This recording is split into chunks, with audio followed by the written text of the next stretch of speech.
नमस्कार.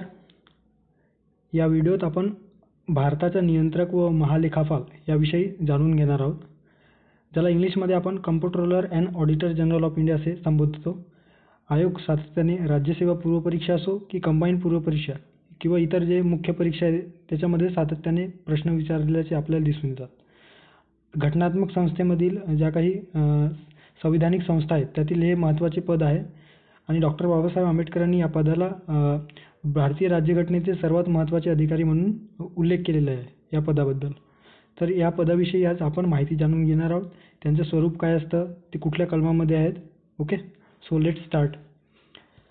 सर्वप्रथम आपण भारताच्या नियंत्रक व महालेखापाल संबंधाने ज्या काही कलमा आपल्या राज्यघटनेमध्ये दिलेल्या आहेत त्याविषयी आपण बघूयात की कुठल्या कलमामध्ये यांच्याविषयी दिलेले आहेत. तर भारतीय राज्यघटनेत कलम 148 अंतर्गत भारतीय राज्यघटनेत कलम 148 अंतर्गत कॅगची नियुक्ती, ओके, कॅगची नियुक्ती त्याचप्रमाणे शपथ आणि सेवा शर्तीशी संबंधित आहे. त्याच्यानंतर कलम 149 भारताच्या नियंत्रक व महालेखा परीक्षकांचे कर्तव्य आणि अधिकारांशी संबंधित आहे. ठीक आहे. त्याच्यानंतर 150 मध्ये ज्या काही केंद्र राज्यांचे आर्थिक जे हिशेब आहेत त्याविषयी राष्ट्रपती कॅगच्या सल्ल्यानुसार बायफार्केट करू शकतात. जे काही आर्थिक संबंध आहेत केंद्र राज्यामध्ये ते कॅगच्या ज्या काही तरतुदी असतील, सल्ला असेल त्यानुसार राष्ट्रपती त्यांच्या याच्यामध्ये स्वरूपात बदल करू शकतात किंवा तशा प्रकारे रचना ठेवू शकतात. आणि ती 151 अंतर्गत संघाच्या खात्याशी संबंधित म्हणजेच काय तर केंद्राशी संबंधित किंवा इतर राज्यांशी संबंधित कॅगचे अहवाल राष्ट्रपती किंवा राज्य विधिमंडळामध्ये ते अहवाल केंद्रामध्ये असेल तर राष्ट्रपती आणि राज्य विधिमंडळात असेल तर राज्यपाल हे संसदेच्या किंवा विधिमंडळाच्या सभागृहापुढे म्हणजे लोकसभा किंवा राज्यात विधानसभेपुढे मांडत असतात. तर हे काही अनुच्छेद होते ज्याच्यामध्ये 148 त्यांची नियुक्ती, शपथ आणि सेवा शर्तीबद्दल आहे. 149 अंतर्गत त्यांची कर्तव्य व अधिकारांशी संबंधित आहे. 150 अंतर्गत ज्या काही केंद्र राज्यांचे हिशेब आहेत त्यांचे पळस तपासण्याचे काम किंवा त्यासंबंधी अहवाल किंवा सल्ला देण्याचे काम राष्ट्रपतींना करणे. त्याच्यानंतर आहे 151 मध्ये त्यांनी दिलेला जो अहवाल आहे ते राष्ट्रपती संसदेमध्ये सभागृहापुढे मांडत असतात. आता काही इतरही गोष्टी याच्यामध्ये उल्लेख करावासा वाटते. याच्यामध्ये निव्वळ उत्पन्नाच्या गणनेशी कलम 279 जे भारताचे नियंत्रक व महालेखा परीक्षकाद्वारे निश्चित केले जाते आणि त्यांना प्रमाणित केले जाते की निव्वळ राष्ट्रीय उत्पन्न म्हणजे काय, तर ते कोण प्रमाणित करत असतं, तर ते 279 अंतर्गत भारताचे नियंत्रक व महालेखा परीक्षकाद्वारे ते प्रमाणित केले जाते आणि तशा प्रकारचे प्रमाणपत्र अंतिम स्वरूपाचे ते संसदेपुढे मांडले जातो. त्याच्यानंतर तिसऱ्या अनुसूचीमध्ये त्यांच्या पदासंदर्भात किंवा त्याच्या पदावधी किंवा सत्तेसंदर्भात दिलेलं आहे. ओके, त्यांच्या पदाचे जे काही शपथ आहे त्या तिसऱ्या अनुसूचीमध्ये ज्या काही शपथ वगैरे आहे विविध संविधानिक पदांच्या, तर यांच्या देखील भारताच्या नियंत्रक व महालेखा परीक्षकांच्या ज्या काही पदांसंदर्भातील शपथ व प्रतिज्ञापत्र या तिसऱ्या अनुसूचीमध्ये दिलेलं आहे. आता पुढे जाऊ. आता भारताचे नियंत्रक व महालेखा परीक्षका संदर्भात कुठल्या कलमामध्ये आपल्याला संविधानामध्ये उल्लेख आहे, तर भारतीय राज्यघटनेत कलम 148 अंतर्गत. ओके, आताच बघितलं की भारतीय राज्यघटनेत 148 अंतर्गत भारताचे नियंत्रक व महालेखा परीक्षक अर्थात कॅग यांचे स्वतंत्र कार्यालय असण्याची तरतूद आहे. ठीक आहे. ते भारतीय लेखा परीक्षण आणि लेखा विभागाचे प्रमुख असतात. ते सार्वजनिक पर्सचे पालक आणि केंद्र राज्य या दोन्ही पातळ्यांवर देशात संपूर्ण आर्थिक व्यवस्थेवर नियंत्रण ठेवतात. ठीक आहे. म्हणजे आर्थिक व्यवस्थेवर नियंत्रण ठेवणारा किंवा ज्या काही आपलं बजेट संदर्भात आहे किंवा पब्लिक पर्स सार्वजनिक वित्त लेखे आहेत त्या संदर्भाने खूप महत्त्वाचे अधिकारी म्हणून या कॅगकडे बघितलं जातं. आर्थिक प्रशासनाच्या क्षेत्रात भारतीय राज्यघटना तसेच संसदेचे कायदे यांचे पालन करणे हे त्यांचे महत्त्वाचे कर्तव्य असते. ओके, म्हणून डॉक्टर बाबासाहेब आंबेडकरांनी यांना कॅगबद्दल असं म्हटलं आहे की भारतीय राज्यघटनेतील सर्वात महत्त्वाचे अधिकारी. हे तुम्ही लक्षात ठेवायला हवं. त्याच्यानंतर नियुक्ती आणि कार्यकाळ कसा असतो यांचा, तर एकंदरीत त्यांची नियुक्ती किंवा त्यांचा नेमणूक राष्ट्रपती करीत असतात सही आणि शिक्क्याद्वारे. ते आपल्या नियुक्तीनंतर त्यांना आपल्या पदाचा कार्यभार सांभाळते वेळीस राष्ट्रपतीसमोर कोणासमोर तर राष्ट्रपतींसमोर शपथ किंवा प्रतिज्ञा घ्यावी लागते. आता त्यांच्या शपथेमध्ये किंवा प्रतिज्ञेमध्ये कोणत्या गोष्टीचा उल्लेख असतो तर राज्यघटनेवर खरी श्रद्धा आणि निष्ठा बाळगणे. दुसरी गोष्ट आहे सार्वभौमत्व आणि अखंडता अबाधित ठेवणे. तिसरं म्हणजे पदाची कर्तव्य न घाबरता कुणाच्याही दबावाखाली न येता आपुलकी आणि दुर्भावना न बाळगता विधिवत व निष्ठेने आपल्या पदाची कारभार पार पाडणे गरजेचे असते. आणि तसेच राज्यघटना आणि कायद्यात टिकवून ठेवणे हे या शपथेमध्ये उल्लेख केलेला असतो. पदावधी किती असतो त्यांचा तर पदावधी असतो 6 वर्षांच्या कालावधीसाठी किंवा वयाची 65 वर्षापर्यंत जे आधी पूर्ण होईल त्यानुसार ते त्या कालावधीपर्यंत पदावर राहतात. आता त्यांना पदावरून कोण दूर करू शकतो? एक तर ते स्वतः राजीनाम्याने राष्ट्रपतींकडे जर राजीनामा दिला तर ते आपल्या पदावरून दूर होऊ शकतात किंवा ज्या पद्धतीने आपण सर्वोच्च न्यायालयाच्या न्यायाधीशांना आपण त्यांना पदावरून इम्पिचमेंट प्रोसिजर ज्याला आपण पदावरून दूर करण्याची जी पद्धती आहे संसदेमध्ये विशेष बहुमत मांडून त्याच्यानंतर विशेष बहुमत मंजूर झाल्याच्या नंतर त्याच्यावर गैरवर्तन हे सिद्ध झाल्यास त्यांना पदावरून दूर करता येतो. त्याच कारणास्तव आणि त्याचप्रमाणे राष्ट्रपती त्यांना त्यांच्या पदावरून म्हणजेच कॅगला पदावरून दूर करू शकतात. म्हणजेच तर संसदेच्या दोन्ही सभागृहांनी विशेष बहुमताने तशा प्रकारचे ठराव मंजूर केला तर ते मंजूर झालेले ठराव जर हे सिद्ध करत असेल की त्यांनी गैरवर्तन किंवा ते आपल्या कामामध्ये अकार्यक्षम आहेत तर राष्ट्रपती त्यांना या पदावरून काढून टाकू शकतात.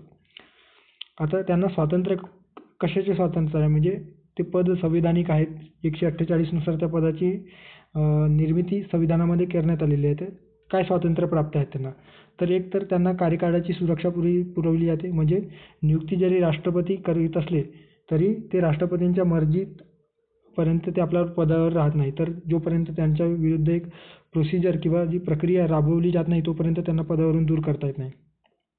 त्याच्यानंतर दुसरी गोष्ट ते आपले पद संपुष्टात आल्यानंतर म्हणजे तर त्यांचा कार्यकाळ पूर्ण झाल्यावर ते कुठल्याही केंद्राच्या किंवा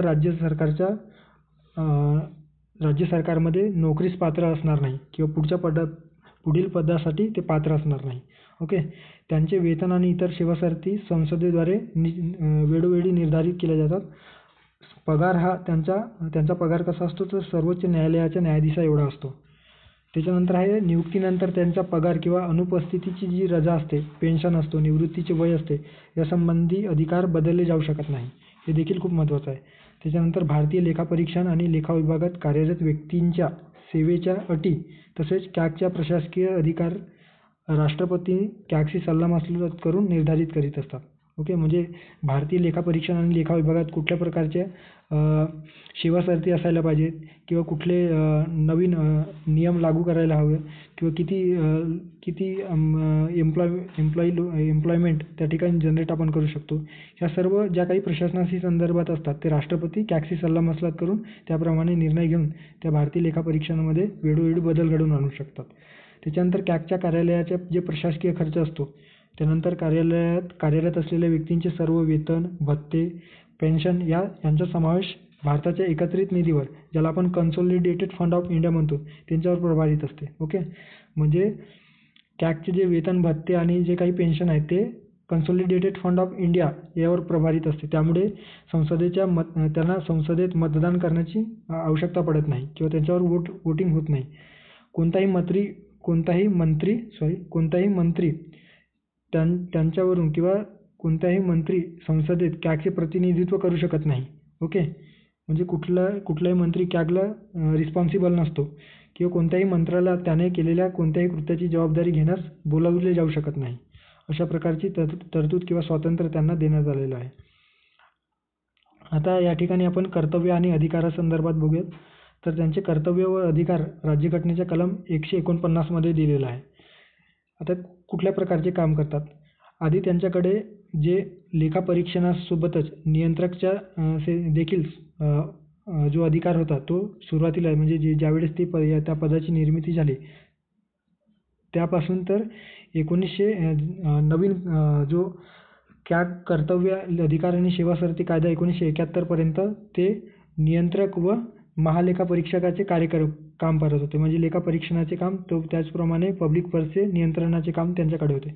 मात्र 1976 मध्ये कॅग कर्तव्य अधिकार आणि सेवा शर्ती कायदा 1971 नुसार त्यात सुधारणा घडून आल्या आणि केंद्र सरकारने त्यांच्याकडून लेखापरीक्षणातून ते नियंत्रकाची जी खाती होती ती वेगळी करण्यात आलेली आहे.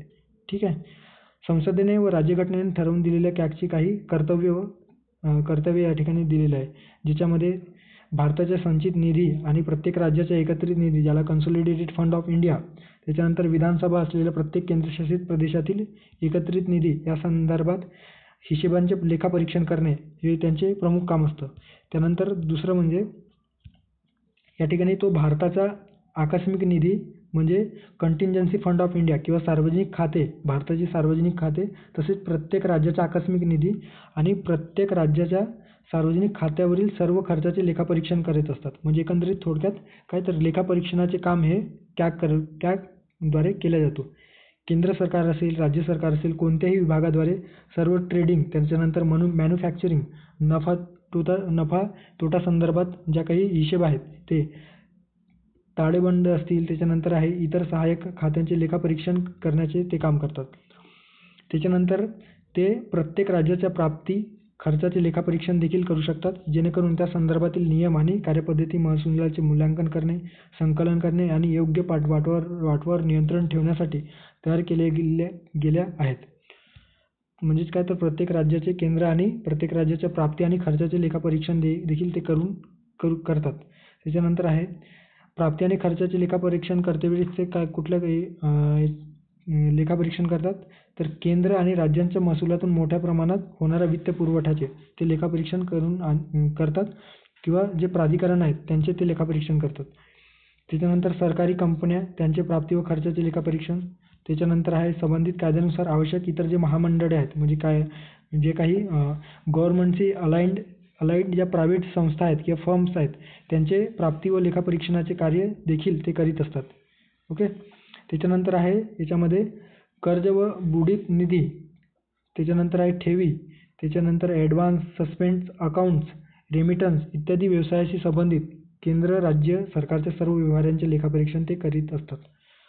त्यानंतर आहे राष्ट्रपती किंवा राज्यपालांनी विनंती केल्यावर ते कोणत्याही प्राधिकरणाच्या खात्याचे लेखापरीक्षण घडवून आणतात. म्हणजे राज्यपाल किंवा राष्ट्रपतीने समजा एखाद्या प्राधिकरणाविषयी जर त्यांना सल्ला दिला किंवा त्यांना विनंती केली की अशा प्रकारे त्या संबंधित खात्याचं लेखापरीक्षण करून द्या, तर अशा वेळेस ते करू शकतात. उदाहरणार्थ स्थानिक स्वराज्य संस्थांचे जे काही ऑडिटिंग आहे ते ऑडिटिंग करण्याचे काम ते करीत असतात. त्याच्यानंतर आहे केंद्र राज्यांचा हिशेब कोणत्या फॉर्ममध्ये ठेवला जाईल या संदर्भात राष्ट्रपतींना सल्ला देत असतात. म्हणजे केंद्र राज्यासंदर्भात ज्या काही आर्थिक जमा खर्चाविषयीचे जो तरतूद आहे ते कलम 150 अंतर्गत कुठल्या स्वरूपात असायला हवी या संदर्भातील निर्णय आहे ते राष्ट्रपती घेत असतात आणि राष्ट्रपतींना वेळोवेळी कॅगचा सल्ला प्राप्त होत असतो. केंद्राच्या खात्याशी संबंधित लेखापरीक्षण अहवाल राष्ट्रपतींकडे सादर करतात. ते आपण बघितलं कलम 151 अंतर्गत, आणि ते अहवाल राष्ट्रपती संसदेच्या सभागृहापुढे किंवा पटलापुढे मांडत असतात. सोबतच ते एखाद्या राज्याच्या खात्यांशी संबंधित लेखापरीक्षणाचे अहवाल राज्यपालांकडे सादर करीत असतात. ते कोणत्याही कर शुल्काच्या निव्वळ उत्पन्नाची खात्री करतो आणि प्रमाणित करतो. ओके. म्हणजे कुठला कर हे निव्वळ उत्पन्न प्राप्त होऊ शकतं, कुठल्या करामुळे निव्वळ उत्पन्न प्राप्त होऊ शकतो किंवा शुल्क प्राप्त होऊ शकतो या संदर्भात प्रमाणित करण्याचे काम देखील कलम 279 अंतर्गत त्यांच्याकडे आहे. ओके. आणि त्यांचा जो प्रमाणपत्र असतो की संबंधित प्रकारचा कर हा किंवा एखाद्या प्रकारचा कर हा आपल्या निव्वळ उत्पन्नामध्ये भर घालत असतो, तर अशा प्रकारचं जर त्याने प्रमाणपत्र दिलं तर ते ग्राह्य असतं आणि अंतिम असतो. निव्वळ उत्पन्न म्हणजे वसुलीचा खर्च वजा करून शुल्कातून जे मिळणारे उत्पन्न असते त्याला आपण निव्वळ उत्पन्न म्हणतो. त्याच्यानंतर सर्वात महत्त्वाचं म्हणजे हे आयोगाने प्रश्न विचारलेला यावर की ते संसदेच्या लोकलेखा समितीचे मार्गदर्शक, मित्र आणि तत्त्वज्ञ म्हणून काम करत असतात. तर याच्यावर आयोगाने प्रश्न विचारलेला आहे. ओके.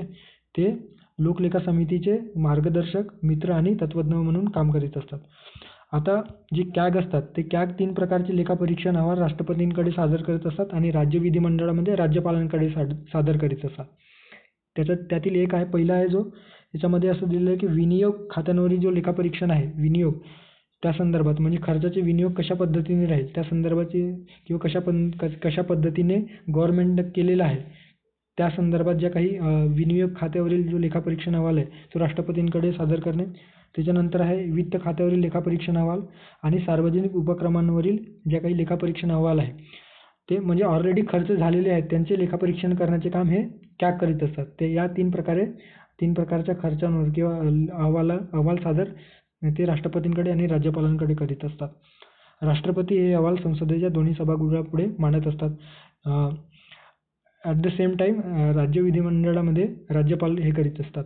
त्यानंतर लोकलेखा समितीची तपासणी करून आपले निष्कर्ष संसदेत सादर करण्याचे काम ते म्हणजेच काय तर कॅग करीत असतो म्हणजेच भारताचा नियंत्रक व महालेखापाल करीत असतात.